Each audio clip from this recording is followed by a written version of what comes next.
Assalamualaikum warahmatullahi wabarakatuh. Perkenalkan, saya Nadia Kesha dengan NIM 235130555 angkatan 2023, jurusan Teknik Lingkungan Universitas Islam Indonesia.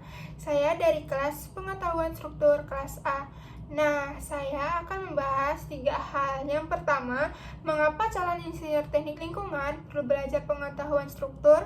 Yang kedua, perbedaan beban konvensional, yaitu beban statis dan beban dinamis. Yang ketiga, beban air, yaitu hidrostatik dan hidrodinamik. Nah, kita akan bahas pembahasan yang pertama, yaitu mengapa sih calon insinyur teknik lingkungan perlu belajar pengetahuan struktur. Jadi, pentingnya pengetahuan struktur dalam teknik lingkungan. Yang pertama, desain infrastruktur lingkungan. Contohnya, dibutuhkan untuk IPAL, landfill, drainase, dan bendungan agar kokoh dan efisien. Yang kedua, bangunan ramah lingkungan. Contohnya, mendukung desain berkelanjutan dan pemilihan material sesuai prinsip teknik lingkungan. Yang ketiga, ada stabilitas tanah dan bangunan. Contohnya, mencegah erosi, longsor, serta memperkuat lereng dan tanah. Yang keempat, ada mitigasi risiko bencana. Contohnya, mempersiapkan infrastruktur tahan banjir, gempa, dan perubahan iklim. Nah, pembahasan yang kedua yaitu perbedaan beban konvensional, yaitu beban statis dan beban dinamis. Jadi, yang pertama, beban statis. Beban statis itu adalah beban yang tidak berubah atau berubah sangat lambat. Contohnya seperti berat bangunan, air dalam tangki, tekanan tanah pada dinding penahan.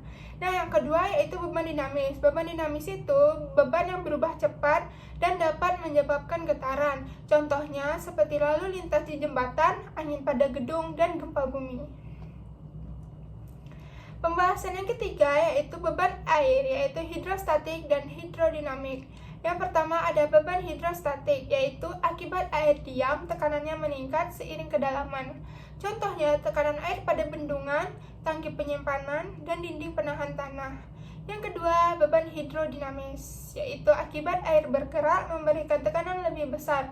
Contohnya gelombang laut pada tiang jembatan, banjir bandang, arus sungai pada spillway.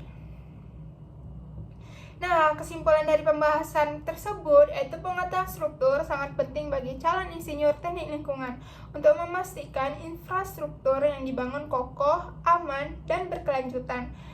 Memahami konsep beban konvensional baik statis maupun dinamis membantu dalam perancangan bangunan yang tahan terhadap tekanan lingkungan dan aktivitas manusia. Selain itu, pemahaman tentang beban air seperti hidrostatik dan hidrodinamis sangat krusial dalam desain infrastruktur yang berhubungan dengan air agar dapat bertahan dari tekanan dan pergerakan fluida. Dengan menguasai aspek-aspek ini, calon insinyur teknik lingkungan dapat merancang sistem yang tidak hanya efisien, tetapi juga mampu menghadapi tantangan lingkungan dan bencana. Baiklah, sekian, terima kasih. Lebih dan kurangnya saya mohon maaf.